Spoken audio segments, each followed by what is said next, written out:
오늘 대청소랑 이불 빨래 싹 해놔. 내가 저녁에 와서 확인할 거야. 토요일 아침부터 새엄마는 화장을 하며 명령조로 말했습니다. 외출 준비로 분주한 새엄마의 목소리엔 여느 때처럼 차가운 기운이 묻어났죠. 저는 별다른 대꾸도 못하고 그저 내내 하며 새엄마의 지시에 답하기 바빴습니다. 창롱 속 이불들은 전부 꺼내서 햇볕에 널고 창롱 안도 깨끗이 닦아. 새엄마는 봄맞이 대청소라며 온갖 요구사항을 쏟아냈습니다. 새엄마가 현관문을 나서는 소리가 들리자 저는 거실 바닥에 주저앉아 깊은 한숨을 내쉬었어요. 또 하루가 시작되는구나 싶었죠. 아빠가 돌아가신 후 제 삶은 완전히 달라졌습니다.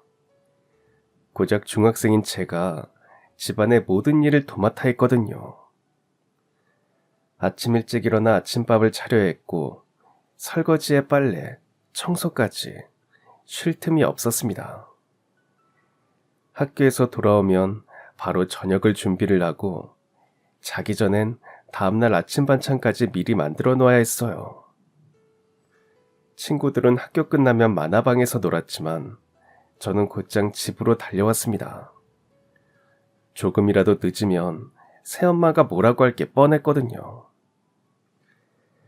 새엄마는 제가 이 모든 걸 하는 동안 친구들을 만나러 나가거나 쇼핑을 하러 백화점에 가거나 미용실에서 머리를 하며 유유자적 시간을 보냈습니다. 가끔 친구들을 집으로 불러서 수다를 떨 때면 저보고 차를 끓여와라, 과일을 깎아와라 시켰죠. 친구들 앞에서까지 저를 식모처럼 부리는 새엄마를 보면서 어린 마음에도 자존심이 상했습니다. 이렇게 살 바에는 차라리 집을 나가버릴까 여러 번 생각했어요. 하지만 당장 나가서 머물 곳이 없었습니다. 친척들도 다들 사정이 어렵다고 외면할 게 뻔했어요. 미성년자인 제가 혼자 살아갈 방법도 마땅치 않았고요. 그러니 그저 하루하루를 버텨내는 수밖에 없었습니다. 그렇게 살다 보니 어느덧 몇 년이 훌쩍 흘러 저는 고등학생이 되어 있었어요. 저는 한숨을 내쉬고는 무거운 몸을 이끌고 안방으로 들어갔습니다. 장롱문을 여니 오래된 이불들이 차곡차곡 쌓여 있었어요. 하나씩 꺼내 베란다를 옮기며 털고 또 털었습니다. 먼지가 폴폴 날렸어요. 한참을 그렇게 하다가 장롱 깊숙한 곳, 맨 아래에 있던 두꺼운 소미불을 발견했습니다. 붉은 꽃무늬가 그려진 묵직한 이불이었죠. 다른 이불들과 달리 보자기로 정성스럽게 쌓여 있었어요. 순간 아빠가 하셨던 말씀이 떠올랐습니다. 이 이불은 엄마랑 아빠가 결혼할 때 혼수로 장만한 거야. 신혼 뒤 참 따뜻하게 덮었지. 아빠의 따스한 목소리가 귓가에 들리는 것만 같았어요. 가슴이 미어졌습니다. 저도 모르게 이불에 붉은 꽃무늬 천을 쓰다듬었어요. 그러자니 눈물이 핑 돌았습니다. 아빠가 이 이불을 소중하게 복원하셨던 이유를 알 것 같았어요. 엄마와의 추억이 담긴 물건이었으니까요. 엄마, 아빠, 두 분 중 한 분이라도 살아계셨으면 내가 이렇게 살진 않았을 텐데. 그렇게 생각하니 억울하고 서러웠습니다. 무엇보다 그리움이 컸어요. 엄마 아빠가 너무 보고 싶었습니다. 저는 이불을 꼭 안았어요. 엄마 아빠의 체온이 남아있을 것만 같았거든요. 이불에서 희미하게 나는 옛날 비누 냄새가 코끝에 스쳤습니다. 그 냄새에 결국 눈물이 쏟아졌어요. 한참 이불을 안고 울다가 이러고 있을 때가 아니라는 생각이 들었어요. 새엄마가 돌아오기 전에 일을 끝내야 했으니까요. 만약 일을 다 못 해놨다가는 또 무슨 소리를 들을지 몰랐습니다. 눈물을 훔치고 내친 김에 그 이불도 꺼냈습니다. 새엄마는 이 이불이야 신경도 안 쓰겠지만 제가 정성껏 털고 싶었어요. 그래서 무거운 이불을 낑낑거리며 꺼내서 보자기를 풀었습니다. 이불솜이 워낙 두꺼워서 펼치는데 꽤 힘이 들었어요. 한쪽 끝을 잡고 쭉 펼치는데 반쯤 펼쳤을 때였습니다. 뭔가 묵직한 느낌이 손끝에 전해졌죠. 손을 멈췄어요. 이불 안쪽에서 뭔가 딱딱한 게 만져졌습니다. 혹시 옛날 물건이라도 들어있나 싶었습니다. 그게 무엇이든 엄마나 아빠와 관련된 물건일 테니 조심스럽게 이불을 펼쳤어요. 천천히, 아주 천천히요. 그런데 완전히 펼쳐진 이불 한가운데에 예상치 못한 물건이 놓여 있었습니다. 바로 10,000원권 지폐 뭉치였어요. 저는 외마디 감탄사를 내뱉으며 그 자리에서 얼어붙었습니다. 떨리는 손으로 지폐 한 뭉치를 집으려다가 몇 번이나 떨어뜨렸죠. 이게 진짜인가 싶어 지폐를 만져봤습니다. 진짜 돈이었어요. 돈다발이 꽤 두툼했습니다. 하나, 둘, 셋 세어보니 한 뭉치당 30만 원씩 묶여 있었어요. 그런 돈 뭉치가 여러 개였습니다. 당시로선 절대 적은 액수가 아니었죠. 심장이 터질 듯 두근거렸습니다. 주변을 둘러봤어요. 혹시 누가 보는 건 아닌지, 새엄마가 돌아온 건 아닌지 확인하느라 귀를 쫑긋 세웠습니다. 이 돈은 대체 뭘까? 얼마나 되는 걸까? 저는 돈 뭉치를 보며 혼란에 빠졌습니다. 이제야 생각해보면 그 돈 뭉치가 제 인생을 완전히 바꿔놓았어요. 이야기를 제대로 시작하려면 한참 전으로 거슬러 올라가야 할 것 같습니다. 모든 게 달라지기 시작한 건 제가 9살 무렵이었어요. 그때 친엄마가 병으로 돌아가셨거든요. 그래서인지 지금도 엄마를 떠올리면 건강한 모습보다 야인 모습이 먼저 떠오릅니다. 병원 특유의 소독약 냄새와 하얗게 여인 엄마 얼굴이 함께 떠오르거든요. 엄마는 몇 달 동안 병원에 입원해 계셨어요. 아빠 손을 잡고 병문 안을 갈 때마다 엄마가 점점 더 작아지는 것 같았습니다. 마지막으로 엄마 손을 꼭 잡았을 때 엄마 손이 얼마나 차가웠는지. 그때는 어려서 엄마가 돌아가신다는 게 실감이 안 났어요. 그저 엄마가 아프니까 병원에 계신 거라고만 생각했죠.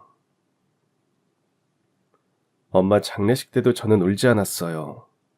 아니, 정확히는 울 수가 없었습니다. 무슨 일이 일어나고 있는지 이해할 수 없었거든요. 검은 옷을 입은 어른들이 우는 모습만 멍하니 바라봤죠. 엄마가 안 계신 집은 여러모로 어설펐어요. 아빠는 직장 다니면서 어린 저를 돌보느라 늘 정신이 없으셨죠. 출근하시기 전에 서둘러 밥을 차려주고 퇴근하면 지친 몸으로 빨래를 하셨습니다.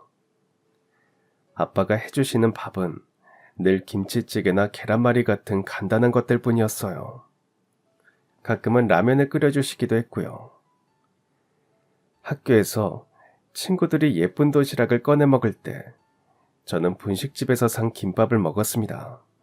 친구들 도시락 속에 예쁘게 모양낸 소시지랑 하트 모양 계란말이가 그렇게 부러웠어요. 엄마들이 정성껏 싸준 게 보이는 그런 도시락들이요. 저도 그런 도시락을 먹고 싶었지만 아빠한텐 차마 그런 말을 할 수 없었습니다. 주말에 집안일을 몰아서 하다 보니 집은 늘 어수선했어요. 아빠는 주말이 되면 산더미처럼 쌓인 빨래를 하고 밀린 청소를 하시느라 바빴습니다. 설거지는 싱크대에 쌓여 있다가 저녁에 한꺼번에 하셨어요. 엄마의 빈자리가 얼마나 큰지 매일 느낄 수 있었습니다. 상황이 이러니 저도 또래보다 일찍 철이 들었어요. 초등학교 3학년 때부터는 밥 먹고 설거지하는 건 제가 했습니다. 간단한 청소도 제가 했고요. 친구들이 학교 끝나고 놀이터에서 놀 때 저는 집에 와서 설거지를 하고 방 청소를 했어요. 그렇게 몇 년을 살았습니다. 아빠와 단둘이요. 그러던 어느 날 아빠가 조심스럽게 이런 말을 꺼내셨어요. 아빠가 우리 딸한테 새엄마를 만들어주고 싶은데 괜찮겠니? 제가 초등학교 5학년이 되던 해였어요. 처음엔 거부감이 들었습니다. 친엄마를 배신하는 느낌이 들었거든요. 엄마는 어떻게? 엄마가 슬퍼하시면 어떡하지?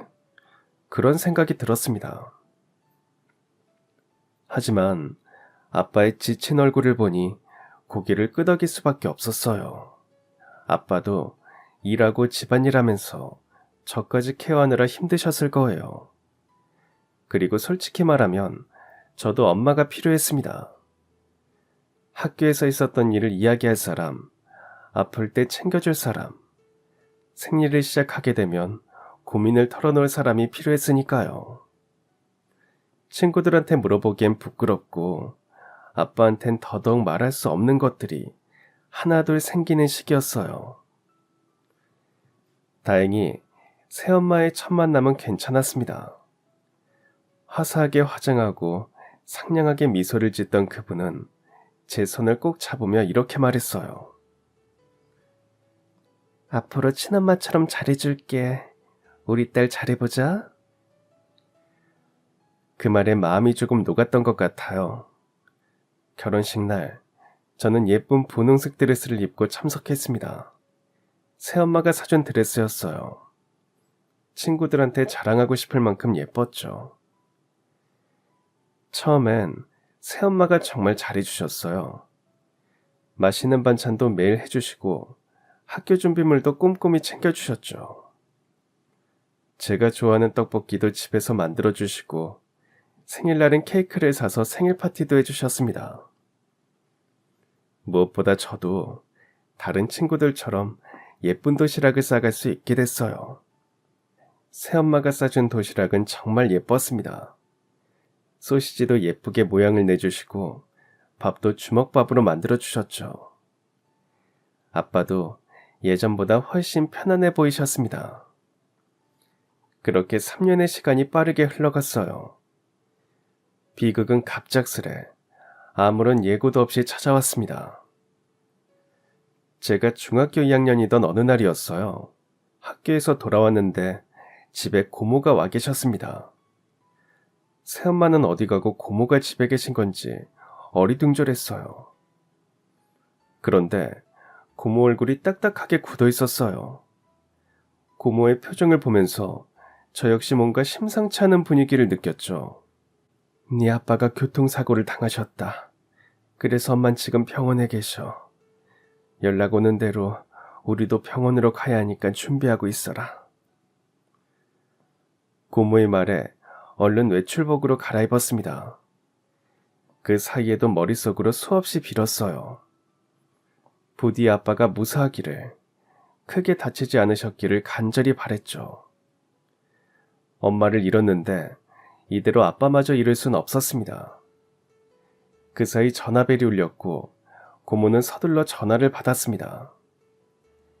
상대 이야기를 들은 고모는 그대로 전화기를 떨어뜨렸어요. 그러더니 바닥에 주저앉아 울기 시작하셨어요. 그 모습을 보는 순간 알았습니다. 아빠가 돌아가셨다는 걸요. 저는 응급실 대신 장례식장으로 향했어요. 장례식장에 모셔진 영정사진 속 아빠는 환하게 웃고 계셨어요. 믿을 수 없었습니다.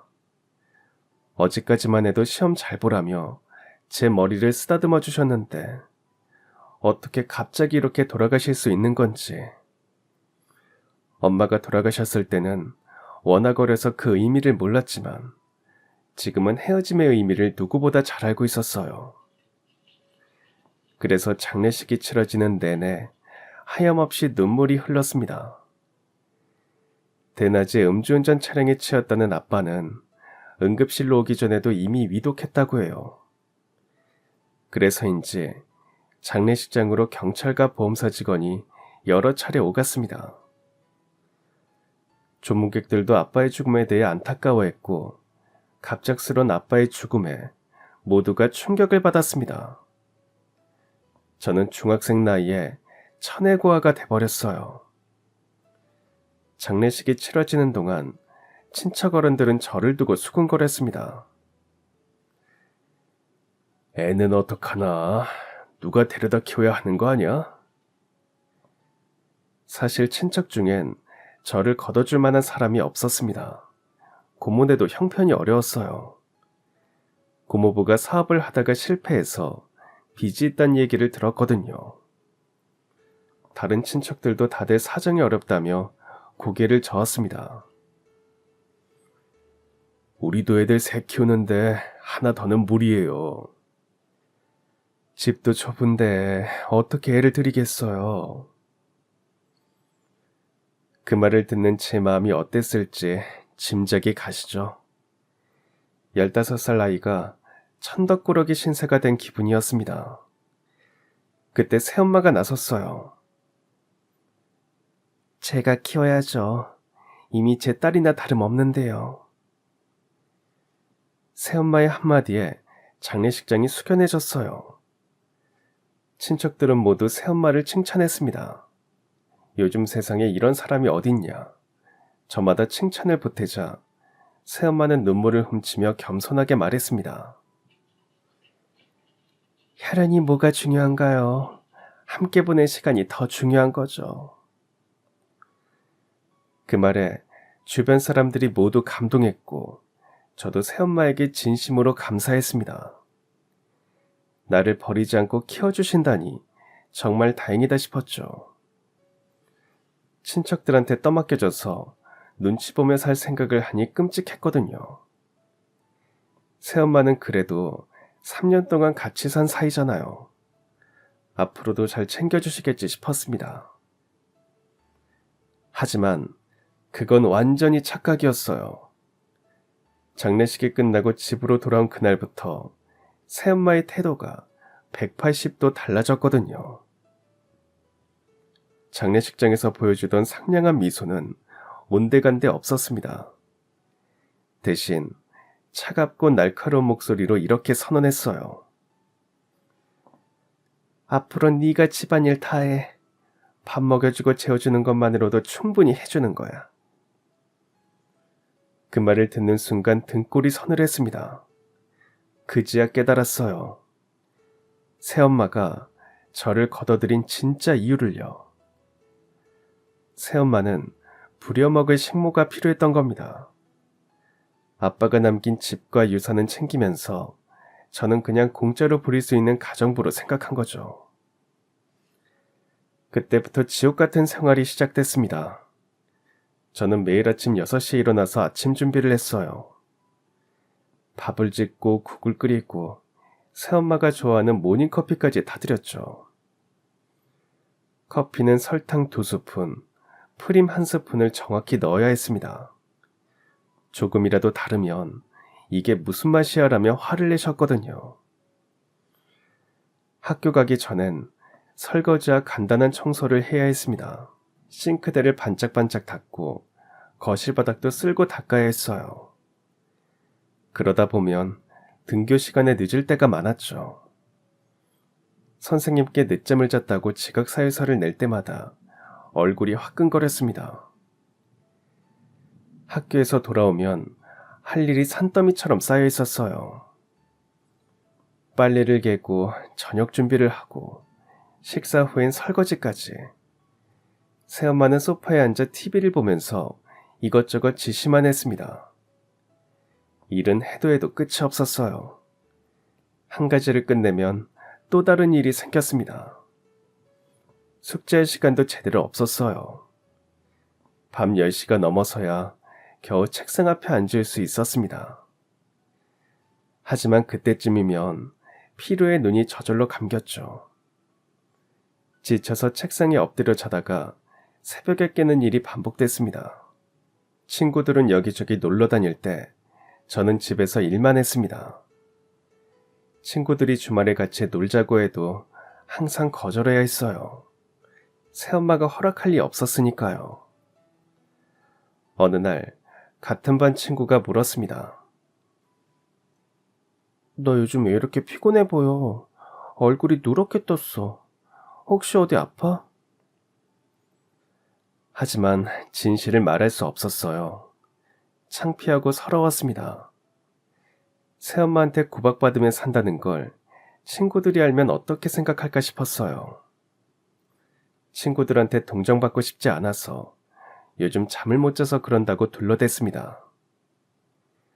어느덧 중학교 3학년이 되어 진로를 고민해야 할 시기가 찾아왔어요. 전 일찌감치 꿈을 정해둔 상태였습니다. 바로 의류 디자이너였죠. 저는 옷 입는 센스가 남달랐어요. 친구들 옷차림을 보고 이런저런 조언을 해주면 다들 좋아했죠. 너 진짜 센스 좋다. 나중에 스타일리스트 해야 되는 거 아냐? 친구들이 그렇게 말하면 기분이 좋았습니다. 당시에는 패션 잡지 보는 게 유일한 낙이었어요. 학교 도서관에서 잡지를 빌렸다가 구석에 앉아 한참을 들여다보곤 했죠. 해외 패션쇼 사진들을 보면 가슴이 두근거렸습니다. 그러다 보니 자연스럽게 대학에 가서 의류 디자인을 공부하고 싶다는 꿈이 생겼어요. 나중에 제가 디자인한 옷을 사람들이 입는 모습을 상상하면 설렜습니다. 제 손으로 만든 옷이 백화점에 걸려있는 모습, 패션쇼 런웨이를 걷는 모델들이 제 옷을 입은 모습, 그런 상상을 하면서 힘든 일상을 견디곤 했어요. 하지만 새엄마는 저를 고등학교조차 보내려 하지 않았습니다.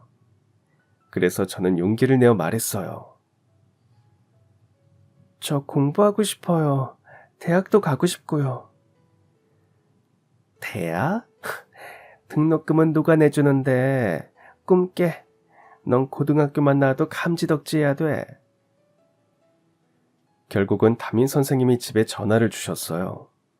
제 성적이 나쁘지 않으니 고등학교에 보내라고 권유하셨죠. 주변 시선이 신경 쓰였는지 새엄마는 마지못해 인문계 고등학교에 보내주기로 했습니다. 선생님이 전화까지 하시니 어쩔 수 없네. 대신 학비 외엔 한 푼도 더 안 줄 거야. 알았지? 하지만 약속과 달리 학비도 제때 안 줬어요. 학교에서 독촉 편지가 와야 마지못해 내주곤 했죠. 그런 상황이니 교재비는 당연히 꿈도 못 꿨죠. 저는 친구들을 통해 어렵게 참고서를 구하고 교복은 졸업한 선배가 물려준 걸 입었습니다. 교복에 치맛단이 다 풀려 있었지만 새로 살 돈이 없어서 그냥 입었어요. 블라우스도 누렇게 변색된 걸 표백해서 입었고요. 그런 제 모습을 거울에 비춰볼 때마다 눈물이 났습니다. 고등학교에 다니면서도 집안일은 계속됐습니다.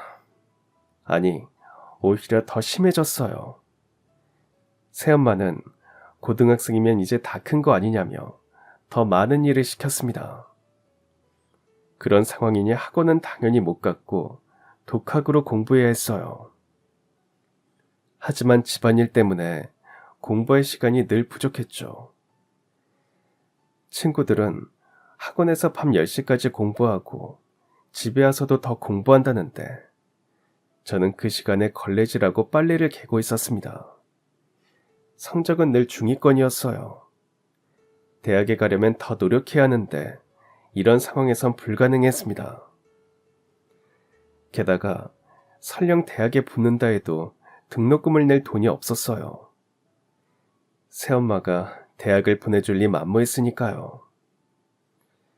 고등학교 2학년 때 담임 선생님께 진로 상담을 받으러 가서 솔직한 상황을 털어놓았습니다.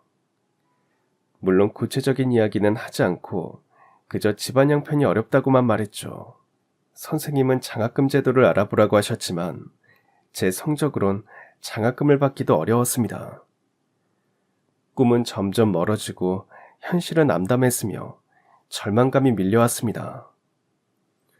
이런 저와 달리 새엄마는 아빠가 남긴 유산으로 편하게 생활했어요. 아빠의 교통사고 합의금도 무시 못할 금액이었어요.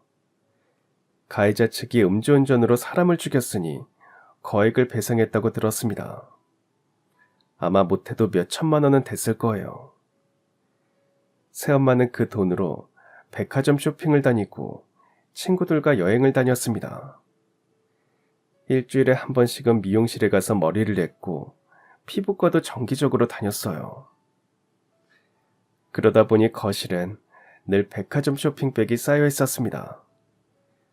제가 입을 옷은 한 벌도 안 사주면서 자기는 계절마다 새 옷으로 옷장을 채웠죠. 새엄마 방에 들어가 청소할 때 보면 옷장에 옷들이 가득했어요. 가격표가 달린 채로 걸려있는 옷들도 있었습니다. 아빠가 남긴 집도 결국 새엄마 명의로 넘어갔습니다. 저는 미성년자라 상속권이 있었지만 서류를 어떻게 꾸몄는지 제 도장을 받아내더니 자기 이름으로 돌려버린 거예요. 법무사 사무실에 끌려가 도장을 찍었지만 그게 무슨 서류인지도 제대로 알려주지 않았습니다. 저한텐 단돈 1,000원도 아까워하면서 자기는 백화점 화장품 코너에서 몇만 원짜리 크림을 펑펑 샀어요. 한 번은 새엄마가 사온 크림 가격표를 봤는데 10만 원이라고 적혀 있더군요. 그 돈이면 제 참고서를 몇 권이나 살 수 있는데 그런 생각이 들어서 억울하고 분했습니다. 그러다 보니 하루에도 수십 번 집을 나갈 생각을 했어요. 하지만 현실은 녹록치 않았어요. 집을 나가도 당장 머물 곳이 없었습니다. 홧김에 짐을 싸다가도 아빠의 장례식장 장면을 떠올리면 손이 멈췄어요. 친척들은 모두 저를 거두지 않겠다고 했습니다. 다들 사정이 어렵다며 고개를 저었죠. 아르바이트를 하려고 해도 미성년자라서 제약이 많았습니다. 편의점 아르바이트 공고를 봐도 성인만 가능이라고 적혀 있었어요. 음식점도 마찬가지였죠. 설령 아르바이트를 구한다고 해도 쪽방을 얻을 돈조차 없었습니다. 쪽방 월세가 10만 원 정도 하던 시절이었는데 저한텐 그것도 큰 돈이었거든요. 무엇보다 학교를 그만두고 싶지 않았어요. 자퇴하면 미래가 아예 없어지니까요.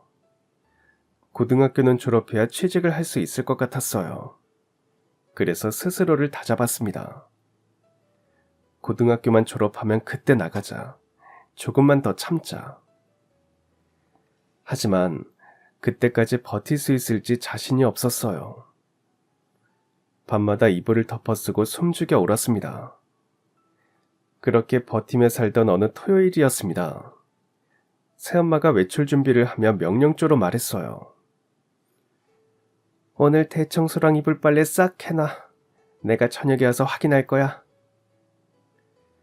장롱 속 이불들을 전부 꺼내서 햇볕에 널고 정리하라는 지시였습니다.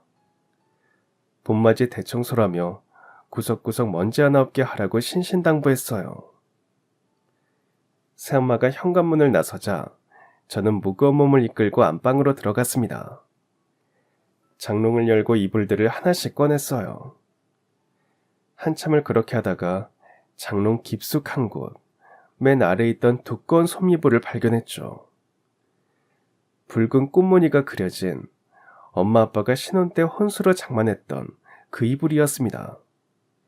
그리고 그 이불을 펼치는 순간 생각지도 못한 도뭉치를 발견한 겁니다. 완전히 펼쳐진 이불 한가운데 만원권 지폐 뭉치들이 가지런히 놓여 있었어요. 저는 그걸 보면서 말을 잇지 못했습니다. 하지만 곧 정신을 차렸습니다. 순간 번뜩이는 생각이 들었어요. 이 돈이면 여기를 벗어날 수 있었습니다. 저는 떨리는 손으로 재빨리 돈을 챙겼어요. 지금 아니면 기회가 없어. 새엄마가 돌아오기 전에 빨리 결정해야 했어요. 망설일 시간이 없었죠. 저는 떨리는 손으로 돈다발을 가방에 챙겼습니다. 그리고 최소한의 짐을 쌌어요. 교복 한 벌, 속옷 한 벌, 학생증 정도. 더 챙기다가는 새엄마가 돌아올 것 같았거든요. 옷장을 열었다가 닫고 서랍을 열었다가 닫고 뭘 가져가야 할지 제대로 생각도 안 났습니다. 그냥 손에 잡히는 대로 가방에 쑤셔 넣었어요. 현관문을 열고 나서는 순간 지난 몇 년간의 고통이 주마등처럼 스쳐 지나갔어요. 새벽부터 시작되는 집안일, 차가운 말투, 친구들 앞에서 느꼈던 수치심. 저는 뒤도 돌아보지 않고 집을 나왔습니다. 그리고는 무작정 터미널로 향했어요. 걸으면서도 뒤를 수없이 돌아봤습니다. 혹시 새엄마가 일찍 돌아와서 쫓아오는 건 아닌지 심장이 터질 듯 두근거렸죠. 버스 정류장에서도 버스 안에서도 계속 뒤를 확인했어요. 옆자리 아줌마가 이상하게 쳐다볼 정도였습니다. 터미널에 도착해선 가장 빨리 출발하는 서울행 버스표를 끊었어요. 매표소 아저씨가 학생, 혼자 서울 가? 하고 물었을 때 얼마나 가슴이 철렁했는지 몰라요. 괜히 들킬까봐 어물어물 대답하곤 표를 받아들었죠. 버스 출발 전까지는 화장실에 숨어 있다시피 했습니다. 버스가 출발하고 나서야 비로소 숨통이 트였어요. 창밖으로 점점 멀어지는 고향을 보며 눈물과 안도감이 동시에 밀려왔습니다. 제가 훌쩍거리니 옆자리 할머니가 걱정스러운 눈으로 쳐다보셨어요. 아이고 학생, 무슨 일 있어? 아니요, 아무것도 아니에요. 걱정해 주셔서 감사합니다. 그렇게 말하곤 얼른 눈물을 훔쳤습니다. 서울 고속버스 터미널에 도착했을 땐 이미 저녁이었어요. 사람들로 북적이는 낯선 대도시, 네온사인이 반짝이고 차들이 쉴 새 없이 오가는 모습이 신기하면서도 무서웠습니다. 막상 도착하니 어디로 가야 할지 막막했어요. TV에서만 보던 서울이 이렇게 크고 복잡할 줄 몰랐거든요. 일단 터미널 근처 여인숙을 찾아 들어갔습니다. 방 하나 있냐고 물어보는데 얼마나 심장이 두근거렸는지 몰라요. 미성년자가 왜 이런 데를 왔냐고 불호령이 떨어질까봐 조마조마했습니다. 다행히 주인 아저씨는 제가 돈을 내밀자 말없이 키를 건네줬어요. 좁은 방에 들어가서 가방 속 돈을 꺼내 세어봤습니다. 만원권 지폐를 한 장 한 장 세는 손이 덜덜 떨렸어요. 하나, 둘, 셋. 열심히 세다 보니 어느새 탁자 위에 지폐 더미가 쌓였어요. 정확히 300만 원이었습니다. 300만 원. 이 돈으로 뭘 할 수 있을까? 며칠 동안 여인숙 방에 앉아서 고민했습니다. 밥은 근처 분식집에서 라면이나 김밥으로 때웠어요. 행여 새엄마가 찾으러 올까봐 밖에 나가는 것도 무서웠거든요. 길 가다가 아는 사람이라도 마주치면 어쩌나 싶어서 밖에 나갈 때는 모자를 푹 눌러 쓰고 다녔죠. 하지만 여기서 계속 이렇게 숨어 지낼 수는 없는 노릇이었습니다. 그렇게 며칠 고민하던 중 문득 한 가지가 떠올랐습니다. 제가 제일 좋아하는 걸 찾은 거죠. 바로 옷이었습니다. 비록 새엄마 구박으로 새 옷은 못 사 입었지만 친구들 헌옷을 얻어다가 리폼해서 입을 만큼 저는 옷을 좋아했어요. 청바지에 구멍을 내고 찢어서 멋스럽게 만들기도 하고 단추를 바꾸고 레이스를 달아서 평범한 블라우스를 예쁘게 바꾸기도 했어요. 스카프로 벨트를 만들거나 헌 청바지로 가방을 만들기도 했습니다. 남들이 버리는 옷에서 새로운 가능성을 찾아내는 게 재밌었거든요. 친구들은 제가 리폼한 옷을 보면 센스 있다고 칭찬해줬어요.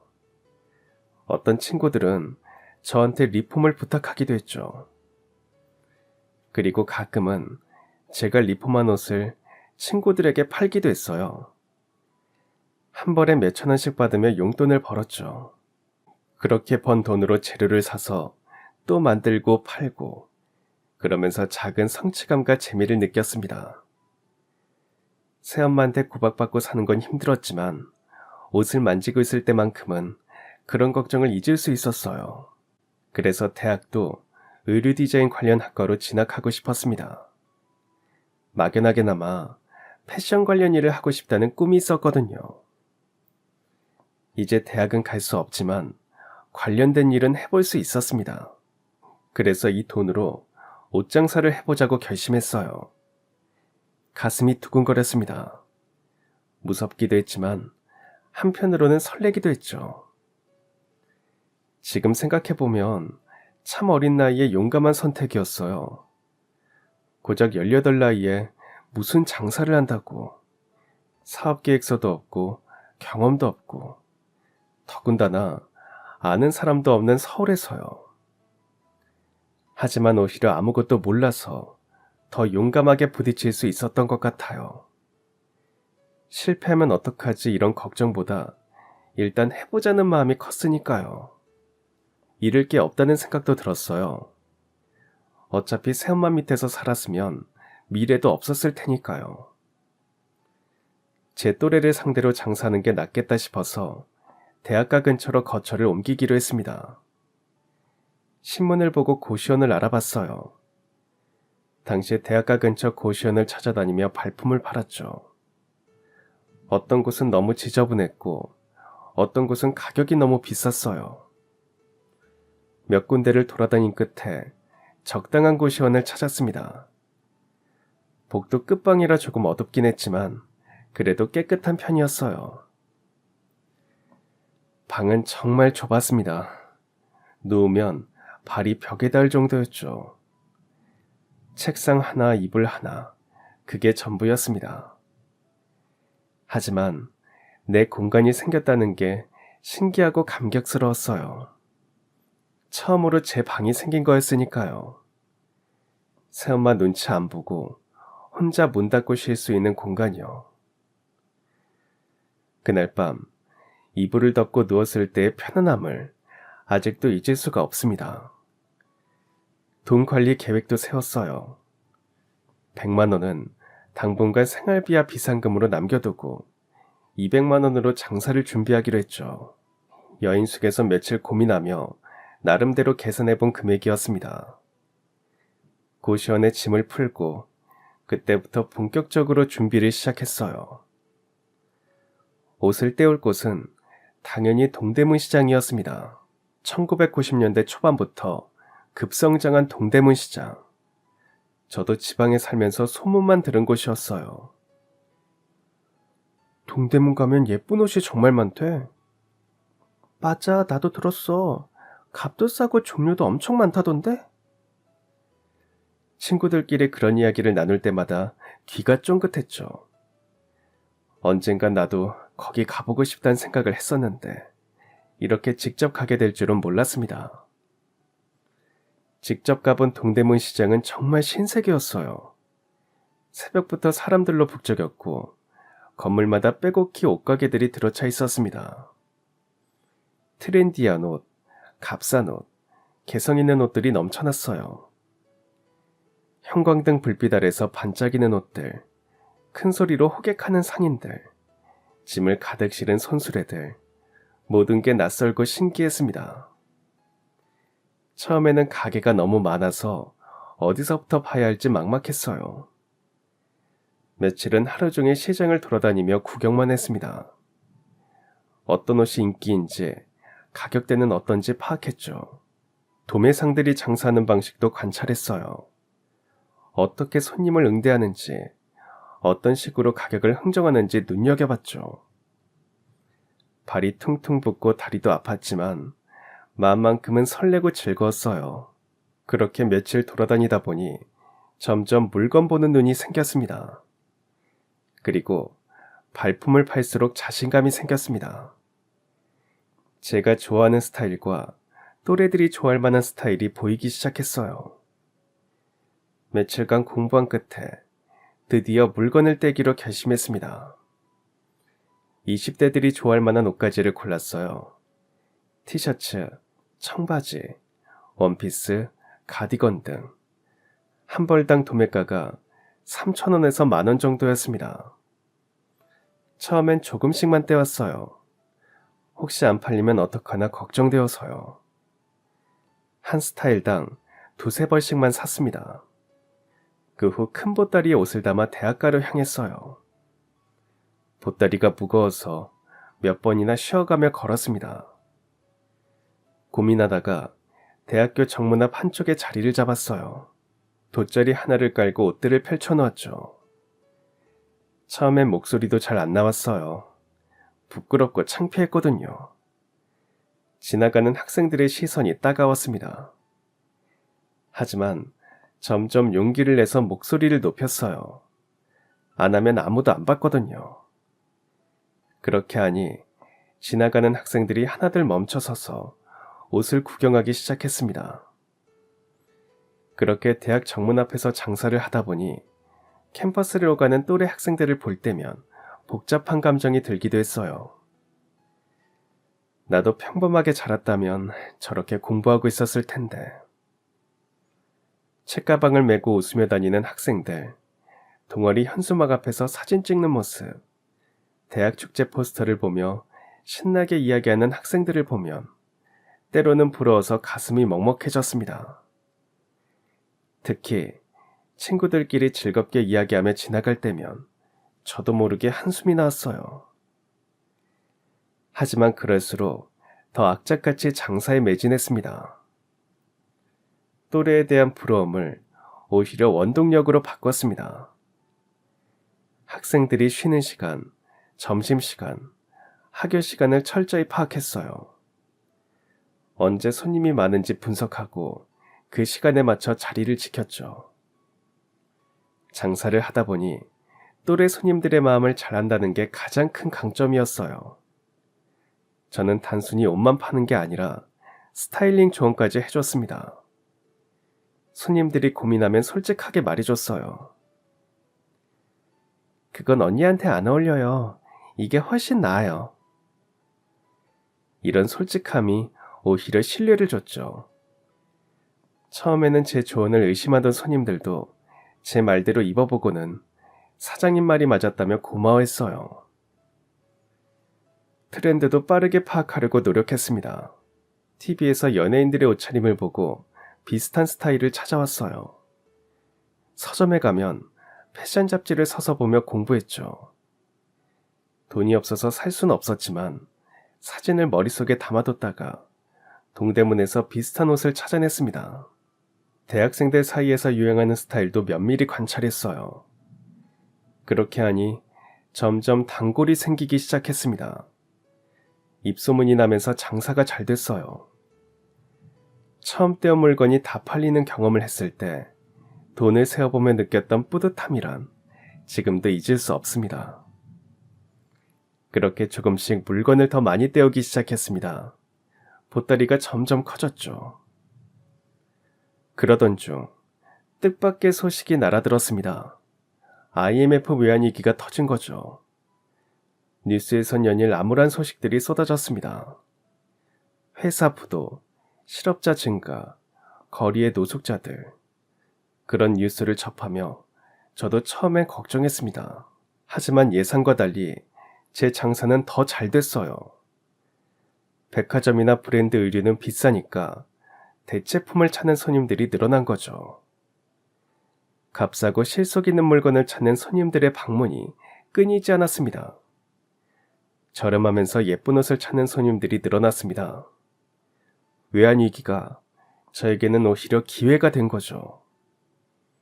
그때는 리폼 의류도 인기가 많았습니다. 헌옷을 독특하게 리폼해서 저렴하게 판매했거든요. 그 사이 이런 부탁을 하는 손님들도 있었어요.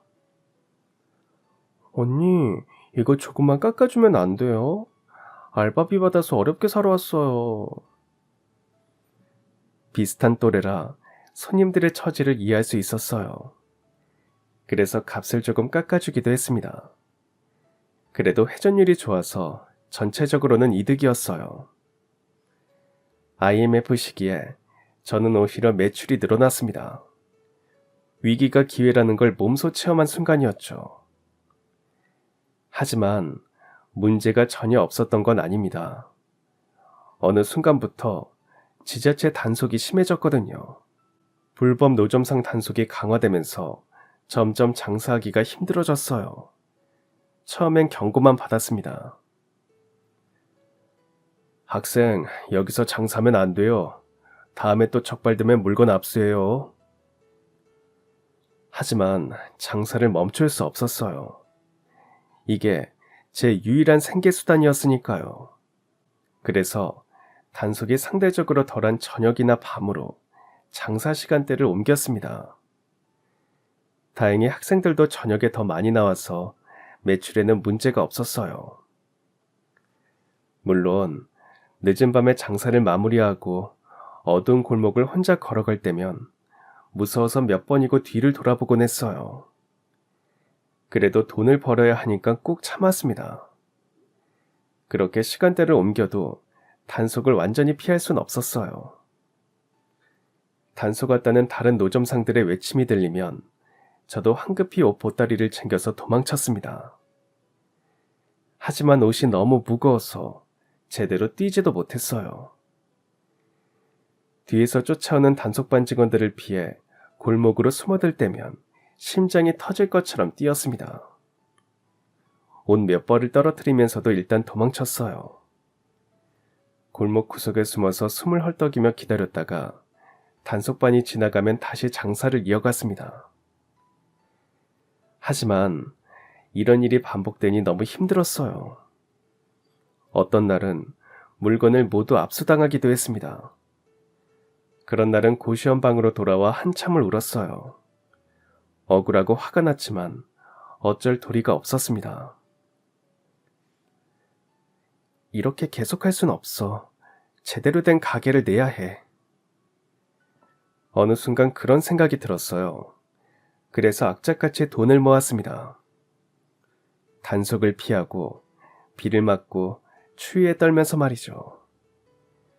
겨울에는 손발이 얼어서 감각이 없을 때도 많았어요. 손님이 없는 시간엔 호호 입김을 불어가며 손을 녹였죠. 여름에는 뜨거운 햇볕 아래서 땀을 뻘뻘 흘리며 옷을 팔았습니다. 그렇게 모은 돈이 어느덧 1,000만 원 가까이 됐어요. 그때부턴 큰맘 먹고 점포를 알아보기 시작했습니다. 대학가 근처의 작은 가게들을 두루 둘러봤어요. 부동산에 가서 상가 매물도 수시로 확인했죠. 그리고 보증금과 월세를 파악했습니다. 이 정도면 할 수 있을 것 같은데. 하지만 만약 실패하면 어떡하지? 지금까지 모은 돈을 다 날리는 거 아니야? 며칠을 고민했습니다. 밤에 잠도 제대로 못 잤어요. 천장만 바라보며 이런저런 생각을 했죠. 하지만 결국 결심했습니다. 해보자. 여기까지 온 거 제대로 해보자. 며칠 뒤 대학가 골목 안쪽에 작은 점퍼를 찾았습니다. 평수는 작았지만 위치가 괜찮았어요. 학생들이 자주 지나다니는 골목이었거든요. 저는 이 가게를 제 첫 점포로 삼기로 했습니다. 계약하는 날 손이 떨려서 계약서에 도장을 찍기도 힘들었어요.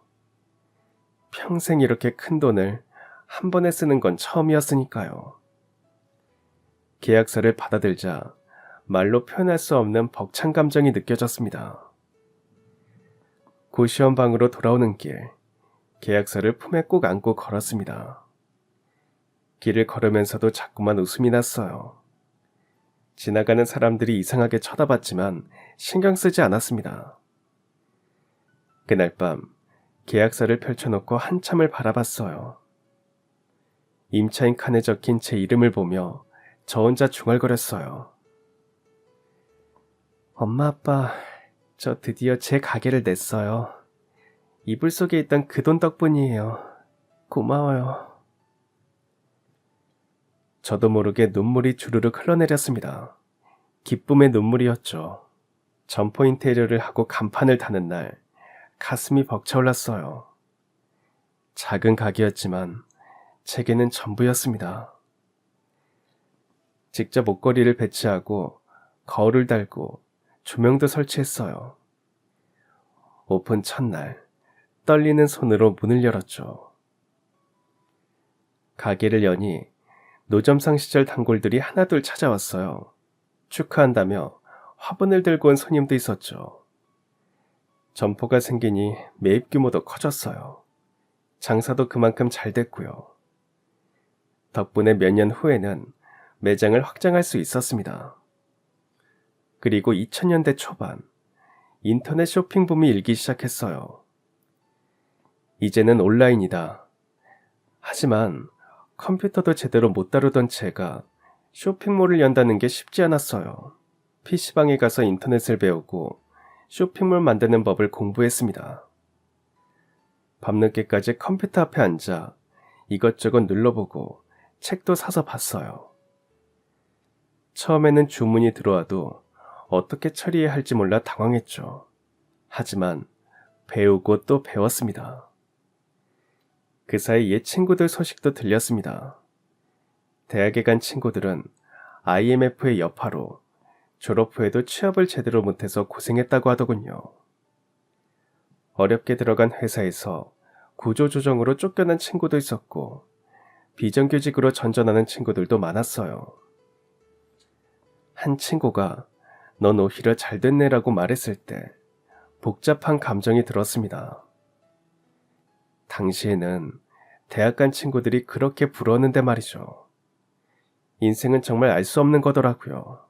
안 좋은 일이 늘 안 좋은 결과로만 이어지지는 않는다는 걸 그때 처음 깨달았습니다. 새엄마 밑에서 힘들었던 그 시간도 결국은 제 독립심과 생존력을 키운 시간이었어요. 만약 그때 편하게 살았다면 지금의 저는 없었을지도 모릅니다. 인생의 아이러니죠. 돌아보면 정말 숨가쁘게 달려온 시간이었어요. 20대는 오로지 장사에만 매진했습니다. 하지만 그 사이 좋은 인연도 만났어요. 제 상황을 이해하고 있는 그대로 받아들여주는 남자를 만났거든요. 그 사람은 제 과거를, 새엄마 밑에서 힘들었던 시절을, 혼자 서울로 올라와 고생했던 이야기를 모두 듣고는 진심으로 저를 응원해 줬습니다. 시댁도 제 사정을 이해했고 오히려 안타깝게 여겼어요. 그 후 그 남자와 결혼하고 아이도 낳았습니다. 아이를 낳은 후에도 저는 사업을 접지 않았어요. 남편과 시댁의 도움 덕분이었죠. 저 역시 일과 육아를 병행하면서 더욱 단단해졌습니다. 아이에게 엄마가 열심히 사는 모습을 보여주고 싶었어요. 엄마는 어렸을 때 어떻게 살았어? 가끔 아이가 물어보면 조금씩 얘기해줬어요. 너무 힘들었던 부분은 빼고 포기하지 않고 노력했던 이야기를요. 그럼 아이가 와, 엄마 대단하다면서 엄지를 치켜 세웠죠. 그럴 때마다 그동안의 고생이 다 보상받는 느낌이었습니다. 온라인과 오프라인을 병행하며 사업을 성장시킨 끝에 지금은 제법 규모 있는 온라인 쇼핑몰을 운영하고 있어요. 오프라인 매장도 여러 개로 늘어났고 직원들도 고용하게 됐죠. 30년 전 돗자리 위에서 시작한 장사가 이만큼 성장한 거예요. 30년이 지난 지금도 가끔 생각합니다. 당시 그 돈이 무슨 돈이었는지 말이죠. 새엄마가 존재를 몰랐던 걸 보면 아빠나 엄마가 숨겨둔 돈이었을 거예요. 그때는 비상금을 이불 속에 두기도 했으니까요. 은행 통장보다 현금을 선호하던 시절이었죠. 게다가 그 이불은 엄마 아빠가 신혼 때 혼수로 장만한 이불이었어요. 두 분 중 한 분이 몰래 모아둔 돈이었을 거예요. 혹시 엄마가 딸을 위해 모아둔 돈이었을까요? 아니면 아빠가 가족을 위해 준비해둔 돈이었을까요? 진실은 알 수 없습니다. 하지만 그 돈이 제 인생을 바꿨다는 것만은 확실해요. 그 돈 덕분에 저는 인생의 전환점을 맞이했습니다. 만약 그날 그 이불을 펼치지 않았다면 어땠을까요? 새엄마 밑에서 계속 살았을지도 모르죠. 생각만 해도 아찔한 일입니다. 그런 생각을 하면 돌아가신 엄마 아빠께 감사할 따름이에요. 엄마 아빠 덕분에 잘 살고 있어요. 힘들었지만 포기하지 않았고 두 분이 자랑스러워하실 만한 사람이 됐어요. 지금도 가끔 그 시절을 떠올립니다. 대학 정문 앞에서 돗자리를 깔고 앉아있던 모습, 단속반을 피해 도망치던 모습, 추운 겨울 손을 호호 불며 장사하던 모습. 그때는 정말 힘들었지만 지금 생각하면 그 시간들이 지금의 저를 만든 것 같아요. 이 사연을 들으시는 분들께도 말씀드리고 싶어요. 지금 힘든 시간을 겪고 계신다면 포기하지 마세요.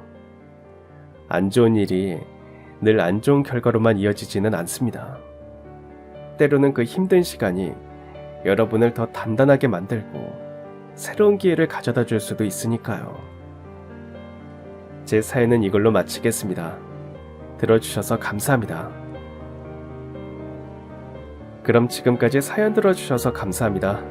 사연이 재밌으셨다면 구독과 좋아요 부탁드려요. 감사합니다. 안녕히 계세요.